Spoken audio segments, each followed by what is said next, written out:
Efraín Juárez es el técnico que le devolvió la identidad a Pumas. Los llevó a convertirse en líder general de la fase regular, acumulando 36 puntos en una campaña histórica para el club. Lamentablemente para él y para la afición universitaria, perdieron la final contra Cruz Azul y con ello, se esfumó la ilusión de conquistar el campeonato. Y para sorpresa de muchos, tras la derrota, Efraín se acercó a saludar al equipo rival y les dedicó unas palabras a varios de sus jugadores, unas declaraciones que están resonando en todo el mundo del fútbol. Y hoy, días después de la final, todo salió a la luz. Estas son las declaraciones de Efraín Juárez sobre lo ocurrido. Lo que estás por escuchar te dejará impactado. Fin de su carrera futbolística. Para entender lo que Efraín Juárez construyó como entrenador hay que entender primero lo que decidió hacer cuando terminó de jugar. Porque no todos los futbolistas que se retiran toman el mismo camino. Algunos van a la televisión, a la cabina de comentaristas, al estudio donde la opinión reemplaza al esfuerzo. Otros se quedan en el fútbol desde afuera, en labores de gestión, en roles administrativos que los mantienen cerca del juego sin tener que probarse de nuevo. Efraín eligió otra cosa. Cuando su etapa como jugador llegó a su fin, después de haber vestido las camisetas del Celtic FC y del Real Zaragoza en Europa y de haber representado a México en el Mundial del 2010, tomó una decisión que en ese momento muy pocos aplaudieron y que hoy explica todo lo que vino después. Decidió prepararse, no desde el nombre, no desde el apellido de quien había jugado en la selección y conocía a todos en el fútbol mexicano. Desde abajo, desde el pizarrón, desde las horas de estudio de metodologías modernas que en México todavía no se discutían con la misma profundidad que en Europa. Esa decisión tuvo consecuencias reales. Lo llevó a trabajar como auxiliar técnico en el New York City al lado de Ronny Deila, un entrenador noruego con experiencia en la liga escocesa y con una concepción del juego que Efraín absorbió durante años de trabajo conjunto. Desde ahí viajó a Europa, donde formó parte de los cuerpos técnicos del Standard de Lieja y del Club Brujas, dos instituciones del fútbol belga con estructuras profesionales sólidas y con un nivel de exigencia táctica que en la Liga MX pocos equipos pueden replicar.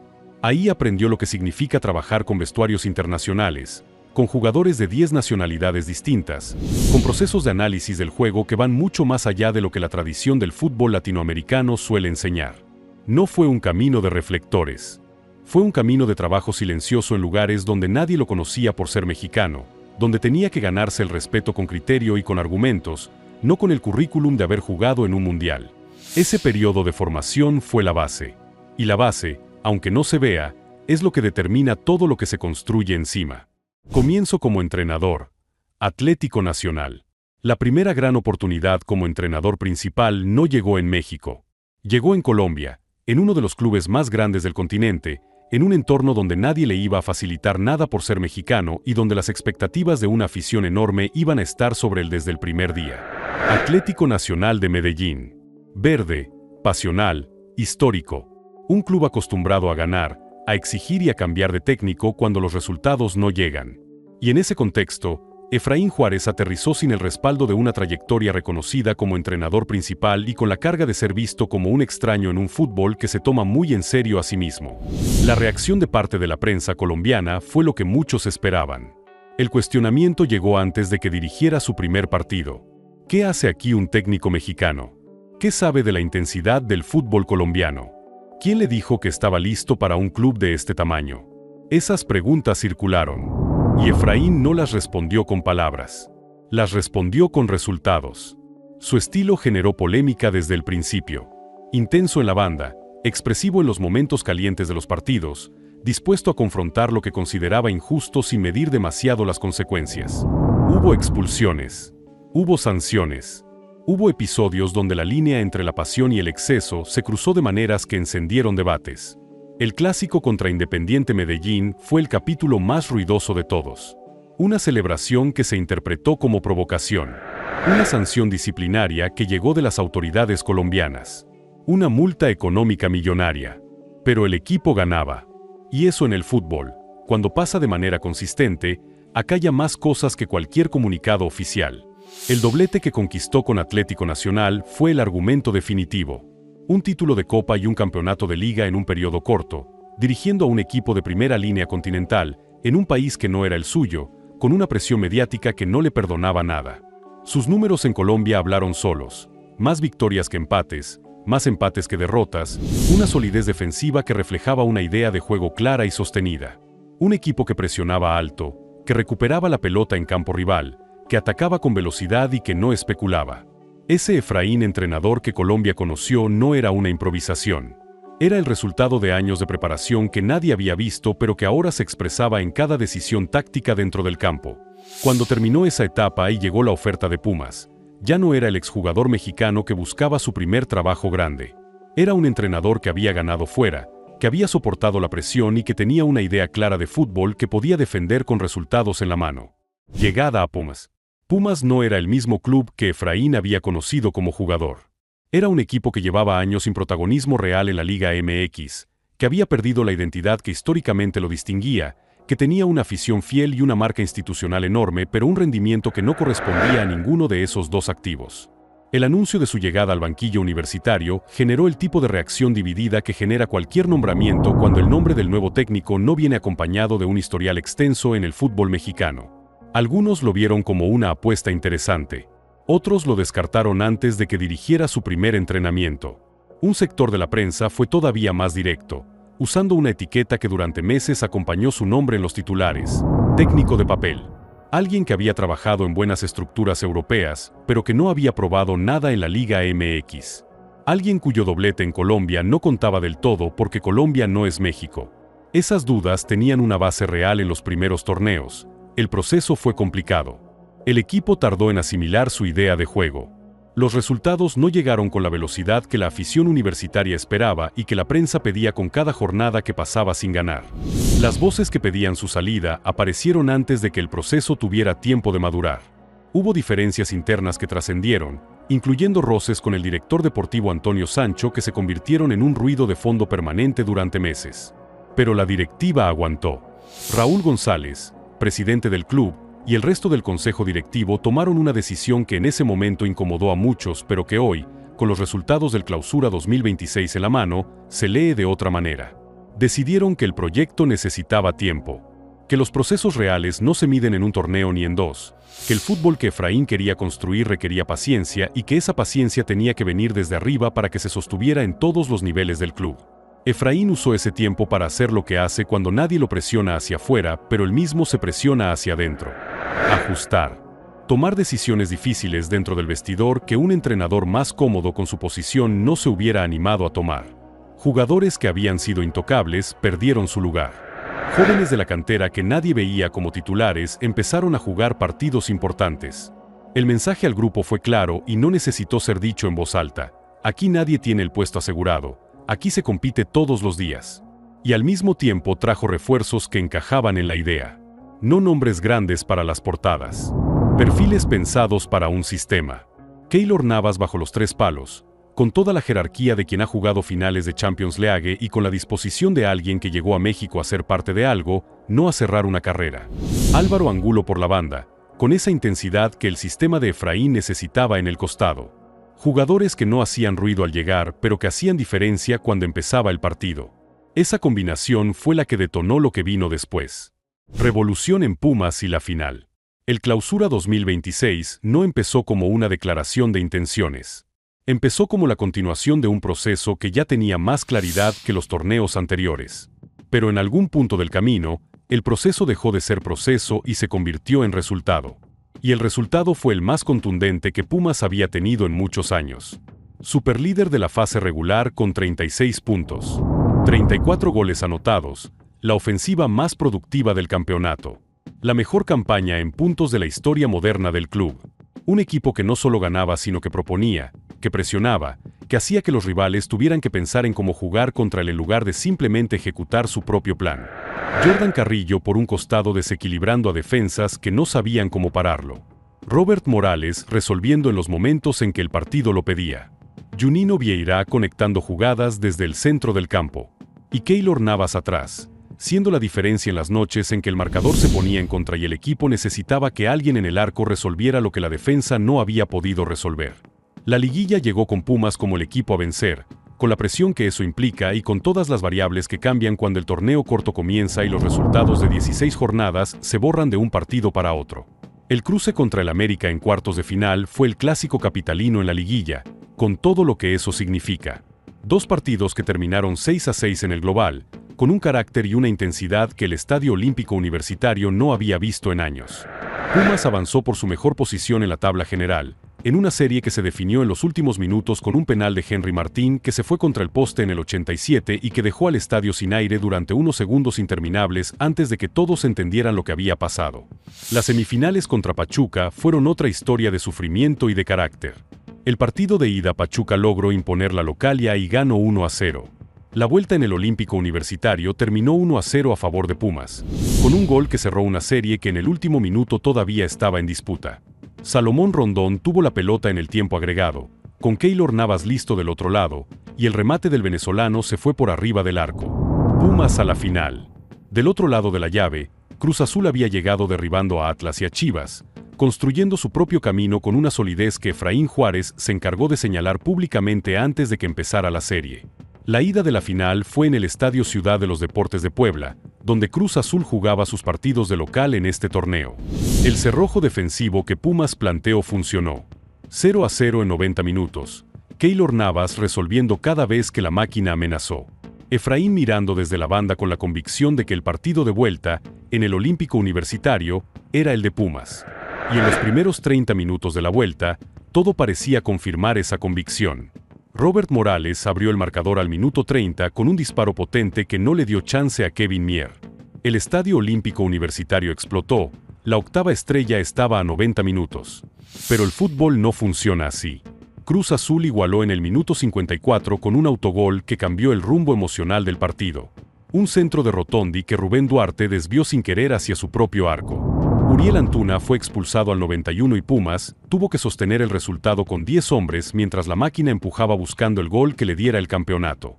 Y en el minuto 95, Rodolfo Rotondi recibió el balón dentro del área y definió de media vuelta para vencer a Keylor Navas. El Olímpico Universitario quedó en silencio. Cruz Azul campeón del Clausura 2026. Sus declaraciones sobre la final. Antes de que empezara la final, Efraín Juárez ya había convertido la previa en un capítulo propio. Después del 0-0 en el partido de ida, en la conferencia de prensa, no habló de táctica ni de sistemas de juego. Habló de lo que consideraba que estaba pasando alrededor del campo. Y lo dijo con una claridad que en el fútbol mexicano pocas veces se escucha en una conferencia de prensa de final. Me sorprende que Cruz Azul quiera sacar siempre ventaja del arbitraje cuando en esta liguilla los más beneficiados son ellos. Y no se quedó ahí, fue jugada por jugada, serie por serie, con la memoria de alguien que había estado viendo cada partido de la máquina con una atención que iba mucho más allá del análisis deportivo. No hay que olvidar, minuto 30 contra Atlas, una mano, penal y no lo marcan. No hay que olvidar el penal a Chivas. No hay que olvidar la mano de Fernández. A mí sí me la marcan contra América y a ellos no. Y cerró con la frase que encendió la mecha definitiva del otro lado. Que todavía tengan la osadía de quejarse cuando están aquí por esas circunstancias, porque si no, probablemente Chivas estaría peleando otra cosa. Esas palabras llegaron al escritorio de la directiva de Cruz Azul en menos de una hora. La respuesta fue una queja formal ante la Federación Mexicana de Fútbol y la Liga MX, argumentando que los comentarios de Juárez violaban el código de ética y buscaban ejercer presión sobre el árbitro designado para la vuelta. Joel Wiki, técnico celeste, fue el más directo al pedirle a la comisión disciplinaria que actuara. ¿Eso dijo? Tendrían que multarlo, ¿no? No se puede hablar del arbitraje. No hay que ensuciar la final. Me parece que los dos equipos están en esta instancia porque se lo merecen. Efraín no se echó para atrás. Al día siguiente, en el media day previo a la vuelta, respondió a la queja con la misma contundencia con que había lanzado las primeras declaraciones. Me impresiona que una institución tan grande como Cruz Azul haga ese tipo de cosas. Hugo Sánchez, una de las voces más respetadas del fútbol mexicano, salió a interpretar lo que muchos no habían querido ver. En la presentación de ESPN para el Mundial, dijo algo que explicaba la estrategia de Efraín mejor que cualquier análisis táctico. Él sabe llamar la atención para que sea un distracte de la presión hacia los jugadores. Prefiere que le critiquen a él y que hablen de lo que dijo o lo que hizo, que lo que pasó en el partido. Después de la final, el silencio. Efraín no salió a hablar esa noche. No dio conferencia de prensa inmediata. No se asomó a redes sociales. En un entorno donde el ruido mediático pide que todos los protagonistas hablen de inmediato, que justifiquen, que expliquen, que llenen el espacio con palabras, él eligió el único gesto que nadie en ese momento esperaba de él. Guardar silencio. Lo que hizo en cambio, una vez que Cruz Azul empezó a celebrar, fue caminar por la cancha buscando a los jugadores celestes uno por uno. Buscó a Kevin Mier, que había sido muro durante toda la liguilla, y le reconoció la actuación con la misma intensidad con que lo había tenido enfrente durante semanas. Encontró a Gonzalo Piovi y a Mauri García y les extendió la mano con un respeto que no tenía nada de protocolo. Pero el momento que más circuló esa noche, el que la gente que estaba en la cancha describió después con una claridad que no necesitaba adornos, fue el que tuvo con Rodolfo Rotondi. Rotondi había sido el héroe de la décima. El gol en el 95. La definición de media vuelta que apagó el Olímpico Universitario. Pero antes de ser el héroe de esa noche, Rotondi había cargado durante meses con el peso de ser señalado como uno de los responsables de las derrotas y los tropiezos de Cruz Azul en liguillas anteriores. Las redes, los medios, los propios aficionados celestes lo habían convertido en blanco de críticas en torneos donde la máquina se había quedado corta. Ese peso no desaparece con un solo gol, por más importante que sea. Lo que sí puede cambiar es lo que alguien te diga en el momento justo. Efraín se acercó a él. La conversación fue breve, pero según allegados a ambos, no fue el intercambio protocolario de dos rivales al final de una final. Fue algo distinto. Le felicitó por ser la figura del partido. Le dijo que ese triunfo se lo merecía más que nadie, porque pocos en ese vestidor habían cargado lo que él había cargado. Le recordó las veces que lo habían tildado de villano en las derrotas de Cruz Azul. Y le dijo que esa noche había cerrado esa historia de la mejor manera posible. Un técnico que acaba de perder una final en el minuto 95, buscando al hombre que le acaba de meter el gol para decirle que se lo merecía. Eso no se ensaya. Eso no forma parte de ningún manual de relaciones públicas. Eso es lo que queda cuando se quita todo lo que no es esencial. Las palabras que nadie esperaba. Lo que sí llegó, horas después de la final, fue el momento que Efraín tuvo con su propio grupo. A puerta cerrada, en el vestuario de Pumas, antes de que cada uno tomara su camino. El defensa Pablo Benevendo fue uno de los que salió a hablar de lo que ocurrió adentro, y lo que describió no era la reunión de un técnico que acaba de perder el título. Era la reunión de alguien que sabe exactamente qué decir cuando el dolor todavía está fresco. Según Benevendo, Efraín fue directo y sin rodeos, como siempre. Agradecimientos totales hacia todo el grupo, jugadores, staff, directivos, por siempre estar ahí. No fue un camino fácil y al final cumplimos uno de los objetivos que era llegar a la última semana. Eso fue lo primero. No el resultado de esa noche, no el gol del 95, no la expulsión de Antuña ni los minutos en que jugaron con uno menos. Lo primero fue el reconocimiento al proceso, a todo lo que había costado llegar hasta ahí, a los que habían estado desde el principio cuando nadie creía que este equipo iba a llegar a donde llegó. Esa manera de pararse frente al grupo después de una derrota dolorosa tenía coherencia con lo que Efraín había dicho durante todo el torneo. Cuando el equipo era líder invicto, cuando los medios empezaban a construir la narrativa del técnico revelación, él cortó esa historia antes de que se instalara. Todo esto que está pasando ahora con el equipo es de los jugadores. Realmente, estoy encantado, satisfecho, ilusionado y agradecido porque han entendido la idea y cada día y en cada entrenamiento hacen un esfuerzo que se refleja dentro de la cancha. Y cuando alguien intentó pedirle que pusiera el foco en él, que aceptara el protagonismo del técnico que había transformado al club, respondió con la frase que mejor lo define cuando habla de su equipo. Ni cuando ganamos somos los mejores, ni cuando el equipo muestra un fútbol bueno somos los mejores, ni cuando se pierde somos los peores. Vamos con calma y muchísima humildad. Esas tres declaraciones juntas, la del vestuario postfinal, la de mitad de torneo, la de la racha invicta, dibujan a un hombre que en el fondo de todo su ruido y sus polémicas y sus expulsiones y sus declaraciones incendiarias, tiene una idea muy clara de lo que significa dirigir un grupo. No es el protagonista. Es el que construye las condiciones para que otros lo sean. Cruz Azul fue campeón esa noche. Lo fue con justicia, con mérito, con un gol agónico que resumió lo que fue la serie entera. Y Efraín Juárez lo reconoció. No en una conferencia de prensa, no en un comunicado. Lo reconoció caminando hacia sus jugadores en la cancha, mientras el Olímpico Universitario procesaba el silencio. Lo reconoció con Rotondi. Lo reconoció con Mier y con Piovi y con García. Y lo reconoció después, en el vestuario, cuando les dijo a los suyos que habían cumplido con llegar a la última semana, que el camino no había sido fácil y que eso valía.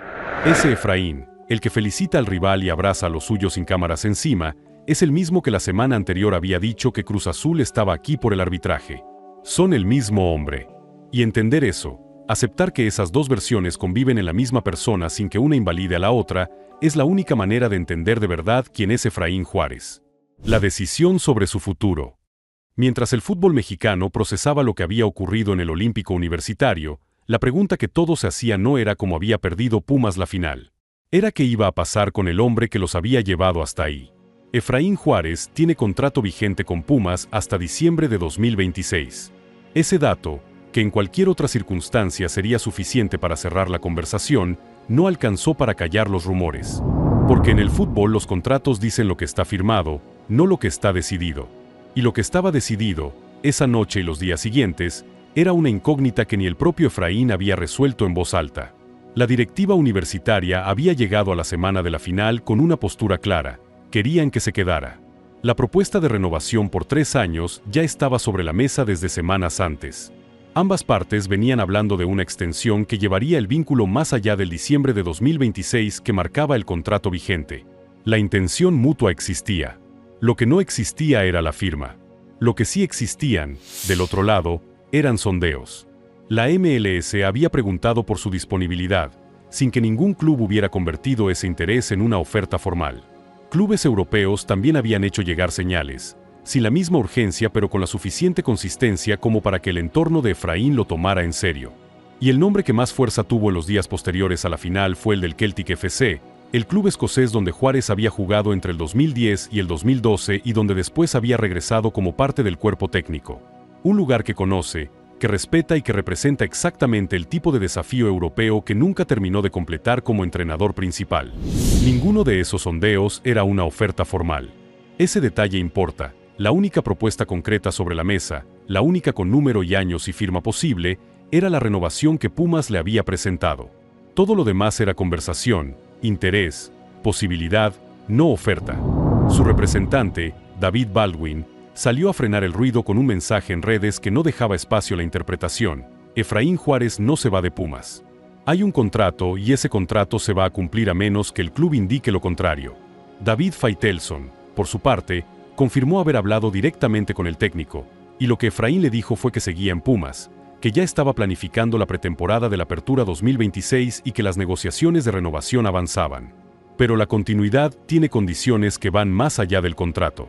Efraín entiende que el plantel que llegó a la final, el que fue superlíder, el que eliminó al América y a Pachuca, necesita refuerzos en varias posiciones para competir el siguiente torneo al mismo nivel. No es un capricho, es un diagnóstico. El equipo se quedó corto en variantes en los minutos finales de la final, cuando Cruz Azul empujaba con 10 hombres propios de Pumas en la cancha. Esa es una deuda que el mercado de pases tiene que resolver antes de que arranque el Apertura 2026. También hay un punto sobre las fuerzas básicas.